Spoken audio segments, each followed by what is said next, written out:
Yes बेटा, law of chemical combination हमने discuss किया। उसके बाद हमने डिस्कस की है थ्योरी, डाल्टन एटॉमिक थ्योरी। उसके बाद नेक्स्ट टॉपिक है हम एटम्स के बारे में ही पढ़ेंगे। अब एटम का हम मास पढ़ेंगे। देखो एटम का मास कैसे पढ़ेंगे, रिलेटिव एटॉमिक मास हम डिस्कस करेंगे, एब्सोल्यूट मास हम डिस्कस करेंगे। एब्सोल्यूट मास को हम मास ऑफ एटम भी बोल सकते हैं। तीसरा है हमारा ग्राम एटॉमिक मास। तो ये 3 तरह के टॉपिक हम यहाँ पे डिस्कस करेंगे। फर्स्ट टॉपिक है आपका relative atomic mass. Relative atomic मास हम कंपैरिजन में निकालेंगे, किसी दूसरे एटम का के कंपैरिजन में किसी एक एटम का हम मास निकालेंगे। देखो क्या हुआ, जब एलिमेंट्स की डिस्कवरी हुई, प्रॉपर्टीज पढ़ी गई, तो उस दौरान साइंटिस्ट के सामने क्या प्रॉब्लम थी कि जो एटम नेक्ड आई से दिखता नहीं, इतना छोटा है, उसका मास कैसे डिटरमाइन करा जाए। तो सबसे पहले हम पढ़ेंगे यहाँ पर relative atomic mass. Relative means किसी का कंपैरिजन में निकालेंगे, किसी भी एटम का एटॉमिक मास रिलेटिव एटॉमिक मास कंपेयर करेंगे दूसरे के साथ। एब्सोल्यूट मास नहीं है ये। तो अब रिलेटिव एटॉमिक मास निकालने के लिए रेफरेंस एलिमेंट चूज किया गया। रेफरेंस एलिमेंट चूज किया गया। पहले हाइड्रोजन को सिलेक्ट किया गया, बट उसके साथ रिजल्ट ज़्यादा बेटर नहीं थे। फिर ऑक्सीजन को सिलेक्ट किया गया, उसके साथ भी एटॉमिक मास के रिजल्ट ज़्यादा बेटर नहीं थे। तो जो रेफरेंस एलिमेंट सेलेक्ट किया गया वो किया गया कार्बन। कार्बन सेलेक्ट किया गया। अब कार्बन के भी आइसोटोप्स होते हैं, तो कार्बन 12 को स्टैंडर्ड बनाया गया C12। C12 means carbon atom है, उसका मास नंबर जिसका कितना है 12, इसको सेलेक्ट किया गया रेफरेंस के तौर पे। अब इस रेफरेंस एलिमेंट का स्टैंडर्ड बनाया गया, इसे एटॉमिक मास की यूनिट बना के उससे कंपैरिजन करवाया गया किसी भी एलिमेंट का रिलेटिव एटॉमिक मास। अब देखो रिलेटिव एटॉमिक मास को मैं शॉर्ट फॉर्म में लिख रहा हूं कि RAM। RAM means relative atomic mass. तो किसी भी एटम का अगर रिलेटिव एटॉमिक मास आपको निकालना है तो उसके लिए मैं यहाँ पे फार्मूला आपको लिख रहा हूं कि मास of an atom divided by 1/12 mass of carbon 12 atom. Relative atomic मास अगर किसी भी एटम का आपको निकालना है, किसी एलिमेंट का, तो यहां पे फार्मूला लिखा है mass of an atom divided by 1/12 the mass of carbon 12 atom. तो अब आप इसको डिफाइन भी कर सकते हो, what is relative atomic mass. Relative atomic mass को अगर हम डिफाइन करेंगे बेटा, relative atomic mass is defined as mass of an atom. Relative atomic mass को कैसे डिफाइन कर रहे हैं, मास ऑफ एन एटम किसके साथ रिलेशन में दिखाया जा रहा है, relative to 1/12 mass of carbon 12 atom. तो relative atomic mass is defined as mass of an atom relative to, किसके साथ रिलेशनशिप दिखाई जा रही है, इसके साथ 1/12 mass of carbon 12 atom relative to mass of carbon 12 atom. तो ये रिलेटिव एटॉमिक मास की डेफिनेशन है। दूसरा, हम रिलेटिव एटॉमिक मास को ऐसे भी डिफाइन कर सकते हैं। यहाँ देखो जो मैंने लिखा है 1/12 the mass of carbon 12 atom, इसकी जो वैल्यू आएगी आगे जाके मैं भी एक्सप्लेन करूंगा, ये 1 AMU के इक्वल होगी। इसकी जगह हम वैल्यू, ये मास की एक यूनिट है, इसकी जगह वैल्यू हम 1 AMU पुट कर सकते हैं। तो अब इसको भी डिफाइन कर सकते हैं रिलेटिव एटॉमिक मास को। और भी एक तरीका है डिफाइन करने का कि रिलेटिव एटॉमिक मास को कैसे डिफाइन करोगे। Relative atomic mass is defined as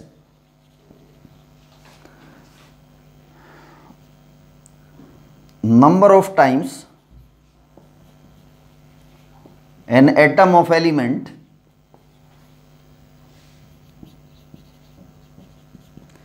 is heavier than 1 AMU। बहुत इंपॉर्टेंट डेफिनेशन है बेटा। वैसे तो लोअर क्लासेस से आप पढ़ते आ रहे हो, बट यहाँ पे आपको सारी बातें क्लियर हो जाएंगी। रिलेटिव एटॉमिक मास क्या है? Defined as number of times, कितने टाइम्स कोई भी एटम किसी भी एलिमेंट का हैवियर है, ज़्यादा भारी है, किससे? 1 AMU से। तो 1 AMU से जितने गुना कोई ज़्यादा एटम भारी होता है वो उसका एटॉमिक मास होता है। जैसे मैंने यहाँ पे लिखा कि मैंने लिख दिया यहाँ पे एटम नाइट्रोजन का लिख दिया और इसका मास नंबर लिखा 14।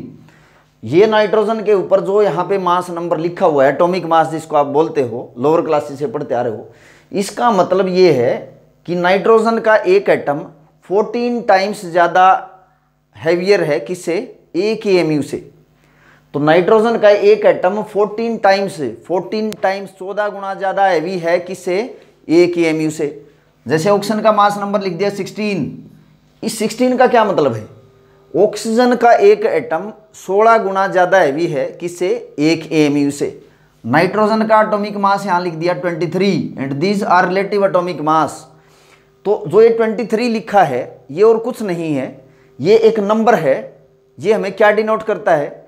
ये नंबर हमें ये बता रहा है कि सोडियम का एक एटम 1 AMU से 23 गुना ज़्यादा भारी है। मैग्नीशियम का लिख दिया, मैग्नीशियम का मास नंबर 24 लिख दिया। तो ये 24 एक नंबर है सिर्फ, जो हमें क्या बता रहा है कि मैग्नीशियम का एक एटम 24 गुना ज़्यादा भारी है, 24 times more heavier than 1 AMU। 1 AMU से जो भी एटम जितने टाइम्स हैवियर होगा वो उसका रिलेटिव एटॉमिक मास दिखाया गया है, जो हम एटॉमिक मास किसी एटम के ऊपर दिखाते हैं। तो रिलेटिव एटॉमिक मास अगर किसी एलिमेंट का निकालना है तो मास of an atom divided by 1/12 mass of carbon 12 atom, और इसकी जगह मैं 1/12 मास ऑफ कार्बन 12 एटम की जगह मैं क्या लिखूंगा? 1 AMU लिखूंगा। इसको ही आगे बढ़ाते हैं हम। ये तो हमारी रिलेटिव एटॉमिक मास की डेफिनेशन हो जाती हैं। अब देखो इसमें कुछ टर्म आएंगे, आपको वो समझनी है। यहाँ पे देखो, जो रिलेटिव एटॉमिक मास है ये डायमेंशनल लेस है, डायमेंशन लेस, या हम कह सकते हैं कि यूनिट लेस है। कैसे? रिलेटिव एटॉमिक मास अगर आप निकालोगे, जैसे आपके पास ऑक्सीजन है, ऑक्सीजन का मास यहाँ लिखते हो 16, तो अगर आप इसको AMU में लिखोगे 16 AMU बाय, इसकी जगह मैं क्या लिखूंगा? 1 AMU। तो AMU से AMU कैंसिल, तो कितना आ गया? 16। तो रिलेटिव एटॉमिक मास जो आया है ऑक्सीजन का वो 16 आया है। ऐसे ही नाइट्रोजन का रिलेटिव एटॉमिक मास आप निकालोगे तो कैसे लिखोगे? 14 AMU, जो कि एब्सोल्यूट मास है एक एटम का। यहाँ पे लिखा हुआ है मास ऑफ एन एटम।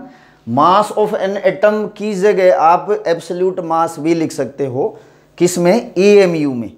तो 14 AMU, इसकी वैल्यू क्या है? 1/12 मास ऑफ कार्बन 12 एटम। अभी इसको आगे एक्सप्लेन करूंगा। 1/12 मास ऑफ जो कार्बन 12 एटम है इसकी वैल्यू 1 AMU के इक्वल है, तो मैं लिखूंगा यहाँ पे 1 AMU। तो रिलेटिव एटॉमिक मास कितना आया? रिलेटिव एटॉमिक मास आया 14। तो रिलेटिव एटॉमिक मास की कोई यूनिट नहीं है, डायमेंशन लेस है ये। तो रिलेटिव एटॉमिक मास की हमारी डेफिनेशन हो गई। रिलेटिव एटॉमिक मास कुछ नहीं है, कंपैरिजन में है कि 1 AMU से जो एटम जितने टाइम्स हैवियर है वो उसका रिलेटिव एटॉमिक मास है, और ये यूनिट लेस है। जो निकालते कैसे हैं? मास ऑफ एन एटम, जो किसी एटम का एब्सोल्यूट मास है उसको हम डिवाइड किससे करेंगे? 1/12 मास ऑफ कार्बन 12 एटम। और जो 1/12 मास है कार्बन 12 एटम का, उसकी वे वैल्यू क्या है? उसकी वैल्यू बेटा 1 AMU है, 1 एटॉमिक मास यूनिट। तो ये डेफिनेशन हो गई। उसके बाद आती है अगली यहाँ पे कि ये 1 AMU क्या है? What is this 1 AMU? 1 AMU क्या होता है? 1 AMU है एटॉमिक मास यूनिट, या यूनिफाइड मास भी आप इसकी जगह लिख सकते हो। देखो यहाँ पे लिखा है जो 1 AMU की वैल्यू ये है, क्या लिखा है? 1/12 लिख दिया। उसके बाद क्या लिखा है? Mass of carbon 12 atom. Carbon का जो एक एटम है कौन सा? जिसका मास नंबर 12 है, carbon 12 atom, into mass of carbon 12 atom. ये किसके इक्वल है? 1 AMU के इक्वल है। अब देखो बेटा 12th पार्ट किए गए हैं, ये जो लिखा है यहाँ पे मास ऑफ कार्बन 12 एटम, इसका मतलब ये है एक कार्बन एटम का जो मास है उसका 12th पार्ट, उसके अगर 12 हिस्से कर दिए जाएं बराबर, कार्बन के एक एटम का जो एब्सोल्यूट मास है अगर उसके 12 हिस्से कर दिए जाए तो वो 1 AMU के इक्वल है। और मास of carbon 12 atom, carbon 12 atom जो है या कार्बन 12 आइसोटोप जो एटम है, इसके एक एटम का मास इतना होता है 1.99 इंटू 10 की power -23 gram. This is the mass of one carbon atom in gram, gram जो कि मास की यूनिट है। कार्बन के एक एटम का मास ग्राम में इतना है, तो अगर इसको 12 से डिवाइड कर दें तो 12 हिस्से, 12 से आप अगर आप इसको डिवाइड कर देते हो तो जो एक हिस्सा आएगा उसको AMU बोला गया है, 1 AMU। कार्बन के एक एटम का जो भी मास है जो यहाँ पे लिखा हुआ है, तो मैं यहाँ पे पुट कर देता हूँ 1.99 इंटू 10 की power -23 gram. This is the value of mass of one carbon atom in gram. Carbon के एक एटम का मास ग्राम में इतना है, तो अगर इसको 12 से डिवाइड कर दें तो इसके 12 इक्वल पार्ट्स बन गए और एक पार्ट की जो वैल्यू आएगी वो इतनी आती है 1.66 इंटू 10 की पावर -24 ग्राम। ये किसके इक्वल है? That is equal to 1 AMU। तो 1 AMU की वैल्यू इतनी है। तो अब आप इसको डिफाइन भी कर सकते हो कि 1 AMU क्या है। 1 AMU और कुछ भी नहीं है, कार्बन के एक एटम का जो मास है उसको अगर आप 12 से डिवाइड कर देते हो, उसके 12 आपने पार्ट्स बना दिए, तो जो एक पार्ट आया वो 1 AMU के इक्वल है। और उसकी 1 AMU की वैल्यू कितनी है? 1 AMU की वैल्यू इतनी है 1.66 इंटू 10 की पावर -24 ग्राम। तो अब आप इसको 1 AMU को डिफाइन भी कर सकते हो। कैसे आप डिफाइन करोगे 1 AMU को? 1 AMU है क्या? 1 AMU और कुछ नहीं है, जैसे यहाँ पे लिखा हुआ है 1/12 मास ऑफ कार्बन 12 एटम, यही इसकी डेफिनेशन है। तो 1 AMU को अब आप डिफाइन कर सकते हो एटॉमिक मास यूनिट। इसी से कंपैरिजन करके हमने रिलेटिव एटॉमिक मास निकाला है। तो 1 एटॉमिक मास यूनिट ये है क्या? It is 1/12 mass of carbon 12 isotope. Carbon 12, carbon का जो एक एटम है उसके 12th पार्ट ही 1 AMU के इक्वल है, यहाँ पे लिखा है। आप इसको ऐसे डिफाइन भी कर सकते हो। तो 1 AMU और कुछ भी नहीं है, कार्बन का जो एक एटम है उसका जो मास है एब्सोल्यूट मास, उसको आप 12 से डिवाइड कर दो अगर, तो वो 1 AMU के इक्वल है। तो it is 1 AMU is what? और कुछ नहीं है बेटा, ये it is 1/12 of mass of carbon 12 atom. जो कार्बन एटम है उसके एक एटम का मास के अगर 12 से डिवाइड कर दें तो वो 1 AMU के इक्वल आ जाता है। तो this is definition of 1 AMU। This is definition of 1 AMU। तो रिलेटिव एटॉमिक मास हम कैसे निकालते हैं? रिलेटिव एटॉमिक मास, देखो एटॉमिक मास को 3 टर्म में हम पढ़ेंगे। रिलेटिव एटॉमिक मास बताया है, एब्सोल्यूट मास है और ग्राम एटॉमिक मास। तो रिलेटिव एटॉमिक मास कैसे निकालोगे आप? मास of an atom divided bye 1 AMU। 1 AMU और 1 AMU की वैल्यू आपको बताई है, कितनी है? 1.66 इंटू 10 की पावर -24 ग्राम। तो अब अगर किसी एटम का आपको एब्सोल्यूट मास निकालना है, जो कि मास ऑफ एन एटम है, ये रिलेटिव एटॉमिक मास है, वो आपको बता दिया मैंने। तो किसी भी एटम का एब्सोल्यूट मास अगर आपको निकालना है तो आप क्या करोगे? इसके साथ मल्टीप्लाई कर दोगे। तो मास ऑफ एन एटम, किसी भी एटम का जो मास है, जो कि एब्सोल्यूट मास है, कैसे निकालोगे? रिलेटिव एटॉमिक मास को 1 AMU से हम मल्टीप्लाई कर देंगे। और 1 AMU की वैल्यू कितनी है बेटा? 1 AMU की वैल्यू आपके पास ये आ जाती है। ये आपको बताया भी है कहाँ से आई, कि कार्बन का जो एक एटम का मास है उसके 12th पार्ट 12 से हमने डिवाइड करके एक जो यूनिट बनी थी वो इसकी वैल्यू है। तो किसी भी एटम का अगर हमें मास निकालना है, एब्सोल्यूट मास, तो ये उसके लिए फार्मूला हो जाता है। आप इसको नोट भी कर लो, बहुत इंपॉर्टेंट फार्मूला है। जैसे अगर मैं कहूँ कि ऑक्सीजन का मेरे पास एक एटम है, अब ऑक्सीजन का रिलेटिव एटॉमिक मास 16 है, और इस 16 का क्या मतलब है, ये रिलेटिव एटॉमिक मास है जो हमें ये बताता है the atom of oxygen relative atomic mass is 16 times more heavier than 1 AMU। Oxygen का जो एटम है रिलेटिव एटॉमिक मास वो 16 गुना ज़्यादा हैवी है किससे, 1 AMU से, और 1 AMU की वैल्यू आपको बता दी है मैंने। तो किसी भी एटम का एब्सोल्यूट मास जब तुम निकालोगे तो रिलेटिव एटॉमिक मास को 1 AMU से मल्टीप्लाई करना है। जैसे कि अगर मैं ऑक्सीजन का मैं एब्सोल्यूट मास निकाल लूँ, जिसका एटॉमिक नंबर 8 होता है, मास नंबर जो कि ये है रिलेटिव एटॉमिक मास 16 होता है, तो ऑक्सीजन का जब अगर आप एब्सोल्यूट मास अगर निकालोगे तो क्या फार्मूला बेटा, रिलेटिव एटॉमिक मास को 1 AMU से मल्टीप्लाई कर दो। ये हर एक एलिमेंट के लिए है। तो रिलेटिव एटॉमिक मास ऑक्सीजन का कितना होता है, 16, और 1 AMU की वैल्यू ये है आपके पास 1.66 इंटू 10 की पावर -24 ग्राम। तो जब आप इसको सोल्व करोगे तो ये जैसे वैल्यू यहाँ पे आई 2.65 इंटू 10 की पावर -23 ग्राम।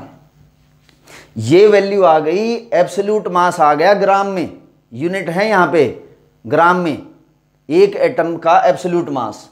ऐसे ही अगर आपके पास जैसे नाइट्रोजन है, नाइट्रोजन का अगर आप एब्सोल्यूट मास निकालोगे, एब्सोल्यूट मास अगर आप नाइट्रोजन का निकालोगे तो कैसे निकालोगे, हम क्या करेंगे, रिलेटिव एटॉमिक मास नाइट्रोजन का कितना होता है बेटा, 14।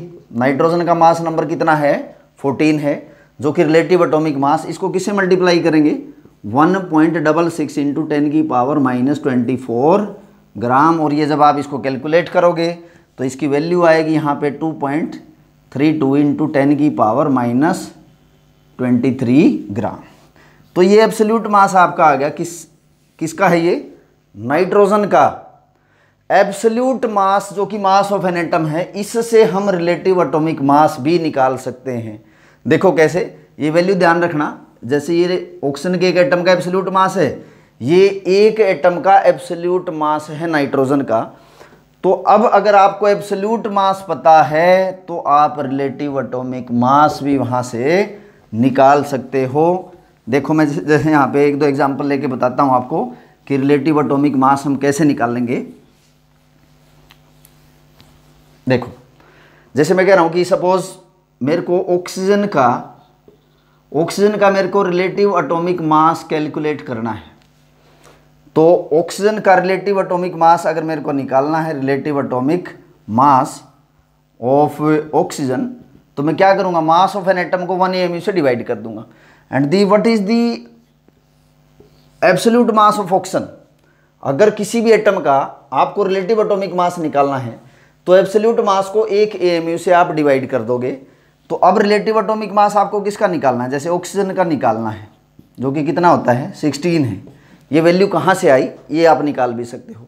जैसे अभी आपको कैलकुलेट करके बताया कि ऑक्सीजन का जो एब्सोल्यूट मास है वो इतना है 2.65 इंटू 10 की पावर -23 ग्राम, और 1 AMU की वैल्यू आपके पास ये है। तो जब आप इसको सोल्व करोगे तो ये वैल्यू आएगी 15.9 इंटू 10 की पावर 1 -24 है तो ऊपर गया तो 10 की पावर 1 बच गई। तो 15.9 इंटू 10 की पावर 1 को आप कैसे लिखोगे, 16 भी लिख सकते हो। और ये जो 16 है ये इसका क्या है बेटा, ये इसका रिलेटिव एटॉमिक मास है, किसका, relative atomic mass of oxygen, जो कि यूनिटलेस है। एब्सोल्यूट जो मास होगा इसकी यूनिट होंगी AMU में, जो रिलेटिव एटॉमिक मास है इसकी कोई यूनिट नहीं होंगी, इसकी यूनिट होंगी AMU में। आप एब्सोल्यूट मास को AMU में डिफाइन कर सकते हो, या मास ऑफ एन एटम। ऐसे ही आप देखो कि नाइट्रोजन जो है, नाइट्रोजन का मेरे को रिलेटिव एटॉमिक मास निकालना है। अब रिलेटिव एटॉमिक मास नाइट्रोजन का आपको सबको पता है, लोअर क्लासेस से पढ़ के आए हो, कितना होगा, 14 होता है। तो रिलेटिव एटॉमिक मास अगर आप नाइट्रोजन का निकालोगे तो एब्सोल्यूट मास नाइट्रोजन का इतना होता है 2.32 इंटू 10 की पावर -23 ग्राम। और जो एक एएमयू है, एक एएमयू की वैल्यू आपके पास ये है। जो जब आप इन दोनों को सोल्व करोगे, इसको इससे डिवाइड करोगे, पावर ऊपर चली गई, 10 की पावर 1 बच गया, तो ये वैल्यू आएगी 14। तो किसी भी एटम का अगर रिलेटिव एटॉमिक मास निकालना है तो एब्सोल्यूट मास को एक एएमयू से आप डिवाइड कर दो। किसी एटम का एब्सोल्यूट मास अगर निकालना है, जो मास ऑफ एन एटम है, उसको आप क्या करोगे, रिलेटिव एटॉमिक मास को 1 एएमयू से आप मल्टीप्लाई कर दोगे तो रिलेटिव एटॉमिक मास आप निकाल सकते हो। तो यहाँ हमने डिस्कस किया है रिलेटिव एटॉमिक मास क्या होगा और एब्सोल्यूट एटॉमिक मास क्या होता है। तो रिलेटिव एटॉमिक मास कंपैरिजन में है किसी दूसरे एटम के साथ, और मास ऑफ एन एटम जो कि एब्सोल्यूट मास है किसी एक एटम का। तो ये दो टर्म आज हमने डिस्कस की हैं कि what is relative atomic mass. Relative atomic mass क्या है, जो किसी भी एलिमेंट के ऊपर हम मास नंबर लिखते हैं, रिलेटिव एटॉमिक मास, वो तो सिर्फ एक नंबर है जो ये दिखाता है कि कोई भी एटम किसी एलिमेंट का एक एएमयू से कितने गुना भारी है। और एब्सोल्यूट मास किसी एटम का एब्सोल्यूट मास है, एक्चुअल मास है उसका, एएमयू में आप इसको एक्सप्लेन कर सकते हो। अगर किसी एटम का रिलेटिव एटॉमिक मास निकालना है तो किसी एटम का एब्सोल्यूट मास को एक एएमयू से डिवाइड कर दो। और एक एएमयू है क्या, ये और कुछ भी नहीं है, कार्बन के एक एटम का जो मास है, कार्बन के एक एटम का जो मास है उसके 12 पार्ट हमने कर दिए, तो वो 1 एएमयू के इक्वल है। 1 एएमयू के एक बार दोबारा फिर देख लो बेटा। सपोज आपके पास ये कोई एलिमेंट है, ये आपके पास एलिमेंट है कार्बन के, ये आपके पास एलिमेंट कार्बन का है, और इसमें बहुत सारे एटम्स किसके रहेंगे, कार्बन के। यहाँ से एक एटम उठा लो आप, जैसे ये एक एटम आ गया आपका कार्बन का, यहाँ से एक एटम मैंने उठा लिया और इसके आपने 12 हिस्से कर दिए।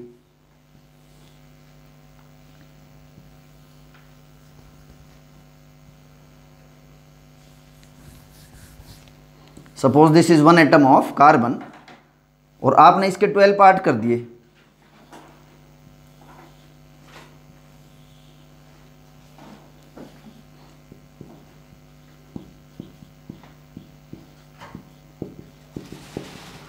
आपके पास एलिमेंट है कार्बन, एक एटम उठा लिया, एक एटम जो कार्बन का ले लिया, जैसे ये एक सर्कल दिखाया था, ये एक एटम था कार्बन का, मैंने इसके 12 हिस्से कर दिए, 12 पार्ट्स कर दिए। तो जिस आपके पास जो ये एक पार्ट आ गया, इसको मैं शेड कर देता हूँ, तो जो ये एक पार्ट आ गया ना, ये 1 एएमयू है, एटॉमिक मास यूनिट, और इसकी वैल्यू क्या है 1.66 इंटू 10 की पावर -24 ग्राम है। तो कार्बन के एक एटम का जितना भी मास है उसको आप 12 से डिवाइड कर दो तो 1 एएमयू की वैल्यू आ जाएगी। और रिलेटिव एटॉमिक मास क्या है, 1 एएमयू से कोई एटम जितने टाइम्स हैवियर होता है, जितना भारी होता है, जितने टाइम्स, वो उसका रिलेटिव एटॉमिक मास है। तो आज के लेक्चर में हमने डिस्कस किया है रिलेटिव एटॉमिक मास, इसकी कोई यूनिट नहीं है, ये एब्सोल्यूट मास है, ये मास ऑफ एन एटम, एएमयू में आप इसको एक्सप्लेन करोगे। उसके बाद आपका बच जाता है ग्राम एटॉमिक मास, इसको हम नेक्स्ट लेक्चर में डिस्कस करेंगे। Thank you students.